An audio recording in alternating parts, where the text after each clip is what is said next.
"I'm not the pretty one you ordered," said the shelter bride. The rich cowboy smiled. "You're all I needed." Wyoming Territory, near the town of Grayston. Late summer, 1877. The dust lifted behind the stagecoach as it came to a halt in front of the small depot. The sun hung low, gold and merciless, baking the wooden platform where two men waited beside a wagon. The wind carried the scent of sagebrush and dry grass across the wide, empty land. Inside the coach, Emmeline Grace pressed a trembling hand against her cheek, feeling the rough edge of the birthmark that had drawn whispers all her life. She smoothed her skirt, faded but clean, and clutched the letter folded in her pocket. The paper bore another woman's name, yet it had brought her here, a mistake she had not dared to correct. The driver swung the door open. "Grayston, stop, ma'am. End of the line." Emmeline stepped down slowly, boots sinking into the dust. Her bonnet shaded most of her face, and the weight of every glance in the small crowd pressed against her back. She saw him immediately. Cole Merritt stood by the wagon reins, tall and broad-shouldered, a man who looked born to belong under the open sky. His shirt sleeves were rolled. His hat shadowed a face that carried both kindness and distance. There was something measured in the way he moved, like a man who had learned to expect little and be surprised by less. Their eyes met for the first time. She took a breath that trembled. "Mr. Merritt?" He gave a small nod. "You must be Miss Grace." She hesitated, voice barely rising above the wind. "There has been a mistake. I am not the pretty one you ordered." For a moment, silence stretched between them, only the creak of the wagon wheels filling the air. Then Cole's lips curved into the faintest smile, one that reached his eyes. "You're all I needed," he said simply. The words hung there, soft but steady, like the promise of rain after a long drought. Emmeline blinked, unsure if she had heard right. She had expected disappointment, perhaps anger, not gentleness.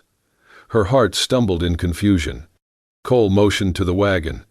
"It's a long ride to the ranch. You can rest on the way." She climbed up, careful not to meet the stares from the few townspeople still watching. The driver clucked at the horses, and the wagon rolled away from the depot, rattling over the dry road. The silence between them was not hostile, only unfamiliar. Emmeline kept her hands folded tight in her lap, the letter crumpled inside one palm. Cole glanced at her once or twice, then back to the horizon. "You came all the way from Illinois?" he asked finally. "Yes," she said.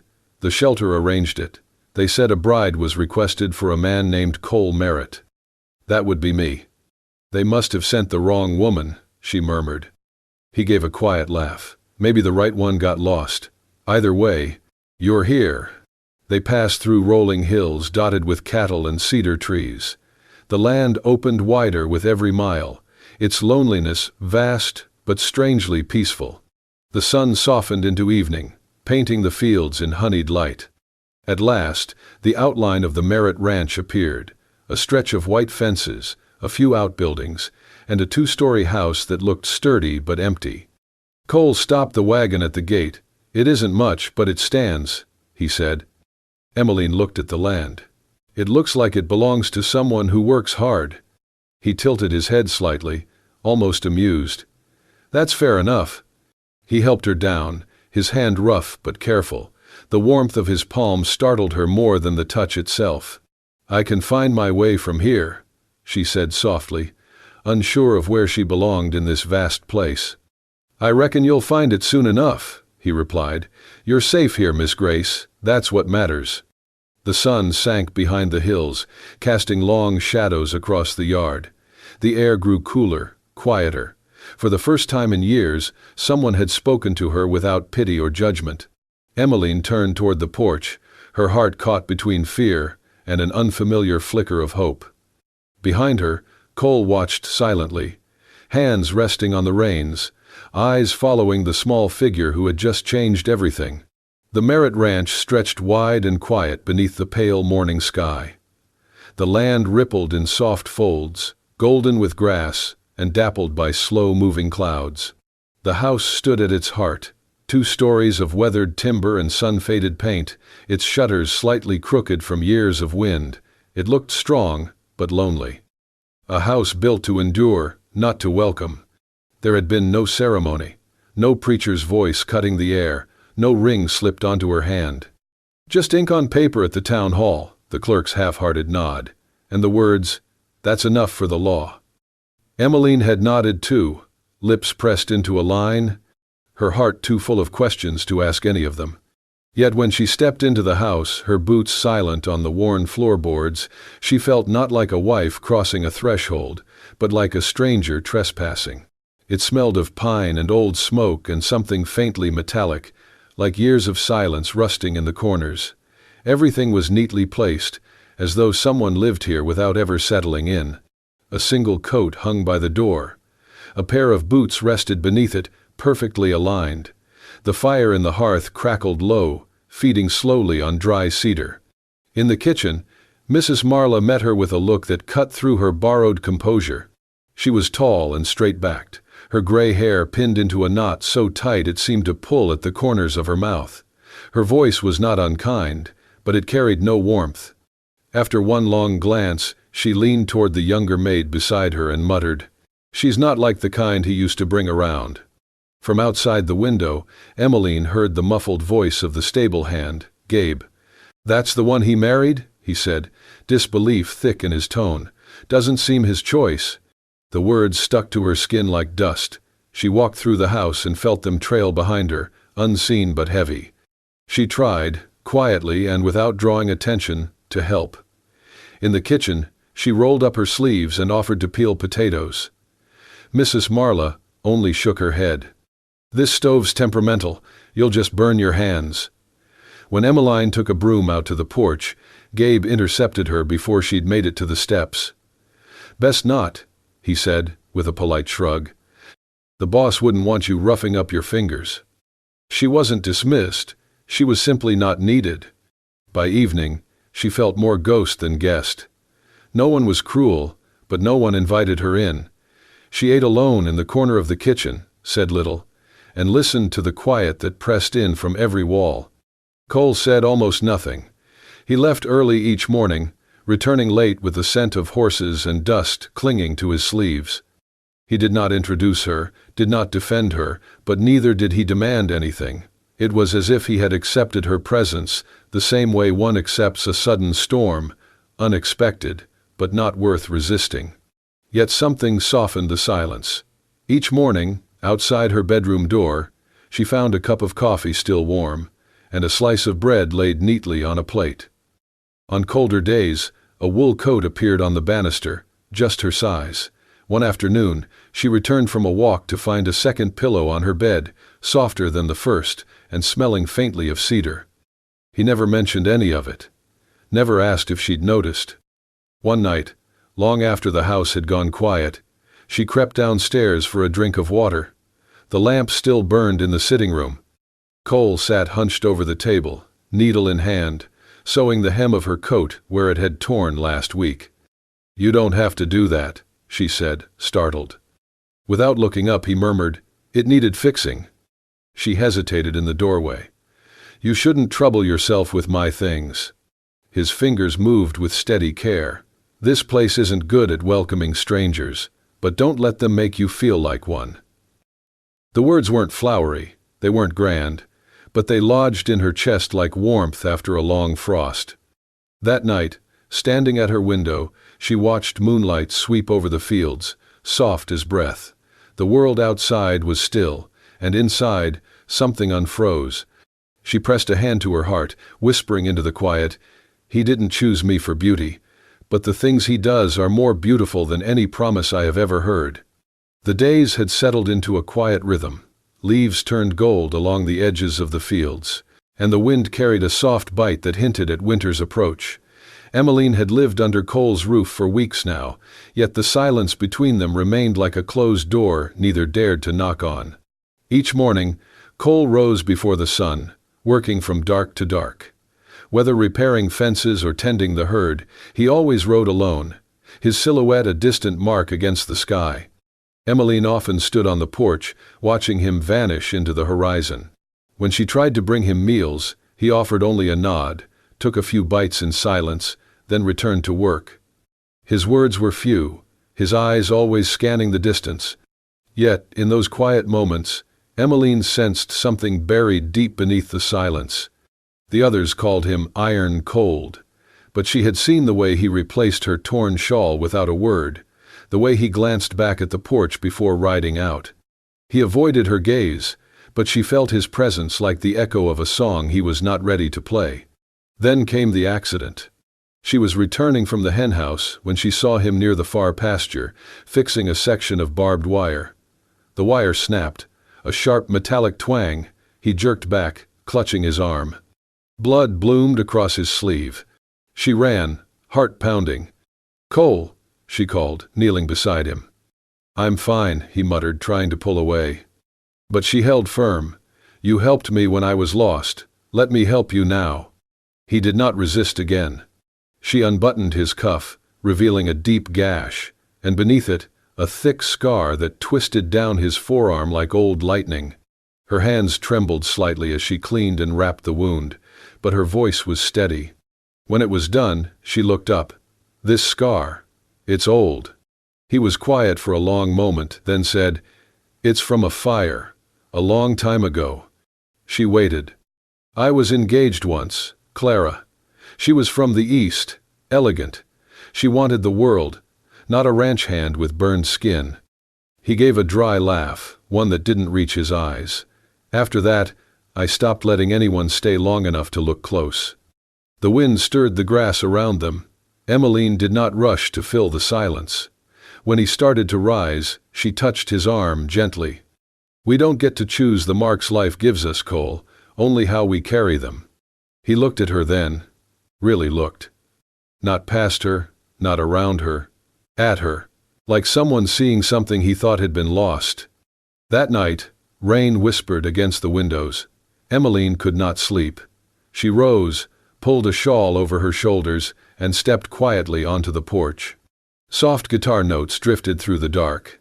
There, on the bench near the doorway, Cole sat with the old guitar she had seen gathering dust in the corner of the parlor. His fingers moved slowly across the strings. The melody was imperfect, but it carried a quiet sorrow, tender and raw. She sat on the steps, silent. The firelight behind the window caught his face in amber and shadow. His scarred hand moved without hesitation now. No masks, no distance. The music did not ask for anything. It simply offered itself. The next morning, as Emmeline dressed, she noticed something different. A new door, narrow and freshly built, had been added to her room, leading to the porch. Morning light spilled through the glass. Later, Cole passed her in the hall. He paused, then said simply, "Morning light's kind out here. Thought you might like it." He did not wait for a reply. She sat by the window that evening, a small journal open in her lap. In it, she wrote one quiet line. "He carries his pain like a quiet song. And maybe I was sent here to listen." What she did not know was that from across the hall, through the narrow crack of his door, Cole had seen her writing. And for the first time since she arrived, a smile touched his face. Not wide, not loud, but real. The wind was dry that day, carrying dust across the hills and rattling the empty feed buckets hanging by the barn. Emmeline was out by the garden patch, pulling weeds from between the stalks of autumn vegetables. She wore one of the simpler dresses Marla had let her keep, sleeves rolled, hair tied in a ribbon. Cole had left on her door one morning without a word. The air was still until it wasn't.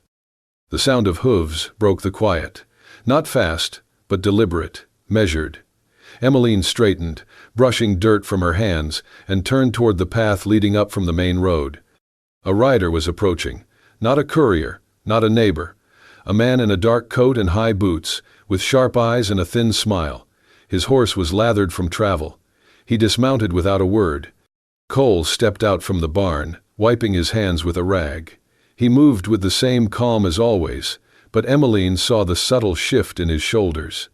The stranger looked straight at her. "Miss Emmeline Grace," he said with the smoothness of someone used to getting what he wanted. "Took me a good long ride to find you." She took a step back. "I am Luther Kane," he continued. Your late guardian appointed me your legal overseer, seeing as how you were registered under his name. I have papers to prove it. You were promised as payment to a man in Missouri, which means you don't have the right to marry without my consent." The words hit like cold iron. Emmeline felt the world tilt. All the weeks of quiet, of healing, of beginning to believe she might belong somewhere, began to crack beneath her feet. "I'm not property," she whispered, her voice trembling. The man smirked. "Contracts say otherwise. I've come to collect." She stepped back again, panic rising in her chest. She saw Marla watching from the kitchen window. One of the stable boys had frozen mid-step near the well. "And Cole?" Cole folded the rag slowly, placed it on a fence post, and walked toward them. He did not raise his voice. He did not ask questions. He simply stood between her and the man, his eyes cold as stone. "You've got 2 minutes to ride off this land," he said, every word sharp and deliberate, "or I'll make sure you don't ride again." Luther laughed once, short and dry. "She's mine by law." "No," Cole said, "she isn't." Luther opened his mouth again, but something in Cole's expression stopped him. The silence stretched long. Then Luther turned, spat in the dirt, and climbed back onto his horse. He didn't say another word. The hooves pounded away, disappearing over the ridge. Emmeline realized she had been holding her breath. Cole turned back to her. "You all right?" She nodded slowly, but her hands still trembled. He didn't touch her. He didn't offer comfort in words. But he stood there, between her and the path, until the dust settled. That night, Emmeline sat by the fire, knees drawn close. She stared into the flames. "He knew where I came from," she said quietly. "He knew everything." Cole sat in the chair across from her, hands folded. "Then we'll change what they know." She looked at him. "You didn't even ask if it was true." He met her eyes. "Didn't need to." And that, somehow, meant more than any vow could. The past had tried to reach for her, but someone had stood in the way. The days grew longer as late autumn warmed the air just enough to coax green from the edges of the hills. The porch boards creaked under Emmeline's steps as she moved barefoot across them, a small trowel in one hand, a bundle of wildflower roots in the other. She had asked no one. No one had told her she could, but one morning, when the wind felt less cold and the sky less heavy, she began to dig. Yellow prairie daisies, blue flax, and tiny white blossoms took root in the soil just outside the porch rail. She watered them with the leftover pail from washing clothes, humming softly to herself as she worked. Later that week, she found the guitar in the storage shed. It sat behind a broken chair and a wheel that no longer matched any wagon. Dust coated its body. One of the strings had snapped, and another was rusted, but she carried it inside with both hands, like it was something sacred. In the evening light, she cleaned it slowly. She polished the wood until it gleamed faintly, and replaced the broken strings with the spares she had found in a small wooden drawer nearby. It smelled faintly of smoke and cedar, and she wondered who had played it last. That night after dinner, she brought the guitar out to the porch and strummed a few uncertain chords. The sound was a little off, but not broken. She adjusted it, tried again, and a soft melody filled the quiet around the house. Cole did not come out to listen, but the lamp in his room stayed lit a long while. By the end of the week, she had sewn new curtains and hung them in the kitchen window. She found an old oil lantern in the attic and placed it on the sill, lighting it each evening as the sun sank behind the ridge. For the first time since she arrived, she did not feel like a visitor. She did not feel like a mistake delivered by train. She felt like a stitch in the fabric of the house, like someone who might belong. She no longer looked in the mirror and saw someone temporary. The wildflowers curled toward the light, and she stood a little straighter when she passed them. It was 3 days after the curtains went up when Cole knocked on her door. He looked freshly washed, hair damp, shirt tucked for once. His boots scuffed the floor as he stood there, almost sheepish. "Do you want to have dinner at the table with me tomorrow?" he asked, rubbing the back of his neck. Emmeline blinked. The question was so plain, so simple. yet it cracked something open in her chest. She smiled. "I'd like that." Cole nodded once and walked away. She closed the door softly behind her, the sound of her heartbeat louder than her footsteps. That night, she played the guitar again. This time, the notes rang clearer, softer, like the house itself was learning a new song. The clouds rolled in heavy and dark over the Wyoming plains, folding the land into shadow. The wind picked up with a low, untrustworthy whistle. Cole had seen this kind of sky before, quiet before the rage. A storm was coming. By late afternoon, thunder cracked like gunfire above the Merritt Ranch. Horses in the corral skittered and whinnied, ears pinned back, nerves on edge. Emmeline stood on the front porch, hands clenched in her apron, as she watched Cole and Gabe race to secure the stables. "You should get inside," Gabe shouted over the wind. But Cole was already unlatching the last pen, trying to coax the young foal out of the open paddock. Lightning split the sky just as the colt bucked in panic. Cole grabbed the rope and pulled, a sharp cry cutting through the wind as the animal kicked against him, catching his shoulder. He staggered. Blood bloomed through his shirt. "God, no," Emmeline whispered, and rushed out into the storm. She reached him just as he managed to push the colt into the stable. Rain soaked through her dress in seconds. She grabbed his arm, gasped at the sight of the gash. "You're bleeding." "It's nothing," he muttered through gritted teeth. "It's not nothing." She guided him toward the house, his boots dragging slightly in the mud.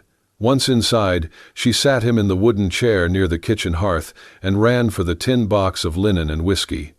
Her hands trembled as she poured the liquor over the wound. "You helped me when I was lost," she said, voice tight. "Let me help you now." Cole's eyes never left her face. Even with her wet hair clinging to her cheeks, her expression held steady, gentle, certain. "Stubborn thing," he murmured. She looked up. "And you're just figuring that out?" He managed a smile. As she wrapped the bandage around his arm, she spoke softly, not to distract him but to soothe the silence thick between them. "I was 9 when the war took my parents. The nuns said I was lucky to be sent to the Illinois shelter, but lucky never felt like the right word. I remember one winter, the roof leaked so bad our beds froze to the floorboards. We used to sleep in shifts, trading blankets like cards." Cole's jaw tightened. That shouldn't happen to children. She didn't answer, just tied the bandage snug and sat back, brushing damp hair from her eyes. Then his hand found hers, warm, rough, real. "You were never second best," he said, his voice low. "Never." The words struck her with more force than the thunder outside. She blinked, uncertain if she had heard him right. He squeezed her hand. "I should have said that a long time ago." Outside, the storm raged on, but in that small kitchen, something shifted. Later that night, she brought him tea and sat across from him near the fire. He was pale, but not fading, just quiet, watchful. "Did you mean it?" she asked, barely above a whisper. "I've meant it since you showed up in that gray dress, looking like you were ready to fight the whole world." A pause. "Turns out, you didn't have to, you just had to stay." Lightning flared again, casting long shadows across the walls. Emmeline looked at the man before her, injured, scarred, silent, and saw someone not broken but enduring. Not hardened, but protecting something deeply soft. The storm passed some time before dawn. When the sky turned soft pink, Cole was asleep on the couch, breath even, arm bandaged. Emmeline sat beside him with the guitar in her lap, strumming low and slow, like a lullaby only he was meant to hear. And maybe for the first time, he heard it. Summer lingered longer that year, stretching into golden afternoons and slow, honey-colored evenings. The town of Larkspur Ridge began to hum again as harvest approached, and school bells rang across the prairie. For the first time since she arrived, Emmeline felt the ground beneath her feet belonged to her, too. She had begun teaching music at the small schoolhouse near the church, gathering the town's children each Saturday morning beneath the old sycamore tree. They sang old folk tunes and learned steps to reels and jigs, their laughter carrying past the fences and into the dusty main road. Cole watched sometimes from a distance, leaning against a post, pretending to check his boots. He never came too close, but Emmeline could feel his eyes like sunlight on her skin. One morning, after the last song faded into the air, the preacher's wife approached Emmeline with a smile. "You've brought something back to this town, dear. Something we didn't even know we were missing." Emmeline blushed and tucked a loose strand of hair behind her ear. "Just trying to keep them out of trouble." Later that week, Cole came in from the fields early, his hat dusty, shirt clinging with sweat. He stood in the doorway of the kitchen, looked at her with an expression halfway between nervous and determined. "I was thinking," he said slowly, "maybe it's time we had folks over." Emmeline paused, mid-stir. "Folks?" "Town folks. For supper. Nothing fancy. Just some food, music, something different." She stared at him. "You want to host a dinner?" He scratched his neck. "You said this place felt too quiet. Thought maybe it's time to change that." She smiled. "All right, let's do it." They spent 3 days preparing. Emmeline baked until dawn, with help from Mrs. Marla and 2 neighbor girls. Cole strung lanterns along the porch beams, sanded the old picnic tables, and even swept the path to the barn twice over. When the evening came, the sun had just begun to sink. Wagons pulled up the long drive. People stepped down in Sunday clothes, carrying casseroles and jars of preserves. Children ran ahead with ribbons in their hair. The air smelled of biscuits, sweetgrass, and cedar smoke. What surprised everyone was not just the gathering itself, but who stood at the center of it. It was Emmeline who greeted each guest, who arranged the food, who invited the children to sing around before supper. She moved through the crowd with quiet grace, her laughter easy, her face lit by more than the lanterns. "She's the one running this place now," someone whispered. Cole barely spoke that evening, except to refill drinks or lift a tray. But his eyes never left Emmeline. As the stars came out and the tables were scraped clean, Cole stepped forward and cleared his throat.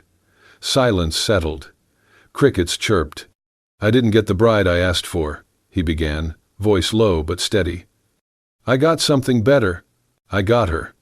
Gasps and quiet murmurs rippled through the crowd. He turned to Emmeline, reaching into his pocket. In his hand was a simple gold ring, worn and old, his mother's. He stepped closer. "You came here by mistake, but staying that was your choice, and the best damn thing that ever happened to me."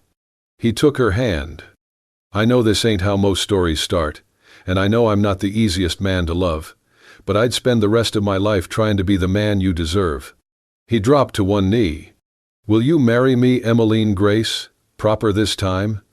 For a moment, the world stood still. Then Emmeline nodded, tears catching the light. "Yes," she whispered, "yes." The crowd erupted, children clapped, someone cried, and Mrs. Marla wiped her nose on her sleeve with a sniff. Cole rose, slipped the ring onto her finger, and pulled her gently into his arms. No vows yet, no preacher. But under the rafters of the porch and the open sky, something sacred had already been spoken. The wedding was not held in a church or beneath crystal chandeliers. It took place in a clearing behind the house, where the tall grass bowed with the wind, and the sun stretched long shadows across the hills. Emmeline had planted a small arch there weeks ago with wild wisteria cuttings, coaxing the vines to climb. Now purple blooms twisted above their heads, swaying gently with the breeze. There were no pews, only hay bales, draped with patchwork quilts. No violin or organ, only the distant chirping of meadowlarks. And instead of a gown, Emmeline wore a soft blue cotton dress, the same one she had mended with her own hands. Her hair was braided down her back, a few wisps curling loose in the warm air. Cole stood beside her in a clean white shirt, sleeves rolled to his elbows, the same boots he wore to mend fences. He held no bouquet, no scroll of vows, only her hand, calloused and warm in his. The townspeople gathered quietly, their smiles soft, their voices hushed. A preacher from 2 towns over read a short blessing, but the words that mattered came after. Cole turned to her, voice steady. "I don't have fancy promises, just this one, to stand beside you, rain or shine, till the breath leaves me." Emmeline looked up at him, her eyes wet but shining. "I came here by mistake, but I stayed because I found something true,